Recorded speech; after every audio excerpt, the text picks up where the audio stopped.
নমস্কার বন্ধুরা, অনেক দিন পর তোমাদের কাছে একটা রেসিপি নিয়ে এসেছি। আমি চট করে রেসিপি এখন আর দেখানো হয়ে ওঠে না। যাই হোক, এই রেসিপিটা দেওয়ার সময় আমার একটা ফোন এসেছিল। আমি রেসিপিগুলো দেখাতে পারিনি, বলে দিচ্ছি, বাকিটা পরে দেখিয়ে দেবো। এতে আছে চিকেন, টক দই, গোলমরিচ, আদা রসুন লঙ্কা, কাঁচা লঙ্কা থেতো করা, আর লেবুর রস, বিট লবণ দিয়ে মাখিয়ে এটাকে 1 ঘন্টা ম্যারিনেট করে রেখে দেবো। ম্যারিনেট করে রেখে দিলে জিনিসটা অনেকটা মুজবে, খুব ভালো হবে। এতে আর কিচ্ছু দেব না। এবার চলুন তৈরি করা যাক। তৈরি করতে গেলে প্রথমে একটা ফ্রাই প্যান নিতে হবে। সেই ফ্রাই প্যানের মধ্যে আমি একটু বাটার গরম করে নেব। আমরা আমুল বাটারটা খাই, আমুল বাটারটা বেশি প্রেফার করি। আপনারা যে কোনো বাটার নিয়ে খেতে পারেন, বানাতে পারেন। একটু বেশি করে বাটারটা দেবেন, ভালো লাগবে। বাটারটা গলে গেলে না, ওর মধ্যে ক্র্যাশ করা একটু গোলমরিচ দেবো। মানে গোলমরিচ ঘিয়ের মধ্যে দিলে, বাটারের মধ্যে গোলমরিচটা দিলে ফ্লেভারটা খুব সুন্দর আসে। একটু ক্র্যাশ করা একটু আদা থেতো ভাঙা দিয়ে একটু জাস্ট কোনো রকম নাড়িয়ে নিয়ে আমাদের মাখানো চিকেনটা দিয়ে দেবো। ব্যাস, ধরতে গেলে রান্না হয়ে গেছে একদম। এবার সমস্তটা দিয়ে একটু করে ভালো করে নেড়ে চেড়ে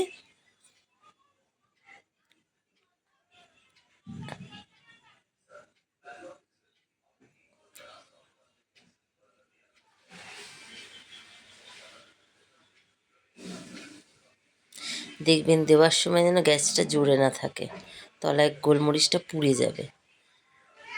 দিয়ে ওই বাটি ধুয়ে জলটা জাস্ট 1 চামচ জল ধুয়ে দেওয়া আর চাপা দিয়ে দেওয়া, আর কিচ্ছু কাজ নেই এখানে। এত দুর্দান্ত স্বাদের একটা চিকেন তৈরি হবে না, আপনি কল্পনাও করতে পারবেন না। যদিও এখনও কিছু পদ্ধতি বাকি আছে, চলুন দেখে নিই। আমার বক বক শোনার থেকে বরং চোখে দেখা ভালো। চলুন।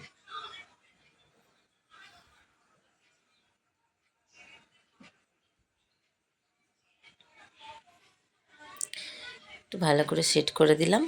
এবার একটা ঢাকনা চাপা দিয়ে দেবো। ব্যাস, এবার শুধু সেদ্ধ হবে ওই জলেই। দইয়ের জল, পেঁয়াজের জল, টমেটোর জল, সমস্ত জল বেরিয়ে ওর থেকেই সেদ্ধ হতে থাকবে। দেখছেন কালারটা কেমন চেঞ্জ হয়ে গেছে, খুব ভালো মানে গন্ধ উঠেছে। মানে গন্ধটা তো আর আপনাদের দেখাতে পাচ্ছি না, কিন্তু বিশ্বাস করুন অপূর্ব সেন্ট বেরিয়েছে। উফ, রুটি, পরোটা, ভাত সব কিছুর সাথেই ভালো লাগবে। তবে আমাদের আজকের প্ল্যান আছে এটা পরোটা দিয়ে খাবার, সাদা সাদা ময়দার পরোটা দিয়ে খাবার। আমার এরম হুটহাট ইচ্ছে হয়, এটা কিন্তু কোথাও দেখিনি বা কিছু প্ল্যান নেই। মনে হলো এইভাবে দিয়েও খাওয়া যায়। পেঁপে দিয়ে লেমন চিকেন, লেমন চিকেন নামটা অবশ্য ছেলে দিল। অনেকটা লেবুর রস করে রেখেছিলাম, নামাবার সময় একটু কাঁচা লঙ্কা, একটু লেবুর রস দিয়ে দিলাম, আর একটু গোলমরিচ, আর একটু বিট নুন ছড়িয়ে দেবো। অল্প, মেয়ে বলছে পাশ থেকে অল্প দাও, অল্প দাও। ভালো লাগে বিট নুনের স্বাদটা নামাবার সময় বাটা। ব্যাস, লাস্ট একবার একটু জাস্ট মিশিয়ে চাপা দিয়ে দাও। আর একটু অল্প সামান্য, যদি ইচ্ছে না হয় না দিতে পারেন, একটু কসুরি মেথি ছড়িয়ে দেবেন। এর সেন্টটা আরও দ্বিগুণ করে দেবে। এছাড়া আলাদা কিচ্ছু না, খুব ভালো লাগবে, খুব। না হলেও ভালো লাগবে, দিলেও ভালো লাগবে। তাহলে আর কি, রেডি করুন, বানিয়ে ফেলুন, খান। আমাকে অবশ্যই কমেন্ট করে জানাবেন যে এরকম একটা হুটহাট চিকেন বানালে কিরম লাগে। যাতে পেঁপেও আছে, টেস্টিও আছে, ছেলে নামও দিয়েছে লেমন চিকেন। যাক, কেমন লাগলো আপনারা অবশ্যই আমাকে জানাবেন। আমি আজকে আসি। আপনারা যদি চান মাঝে মাঝে ছোটো ছোটো রেসিপি আপনাদের সঙ্গে শেয়ার করব। আজ তবে আসি, টাটা। ভালো লাগলে একটা লাইক করে দেবেন, ভুল ত্রুটি হলে অবশ্যই কমেন্ট করবেন।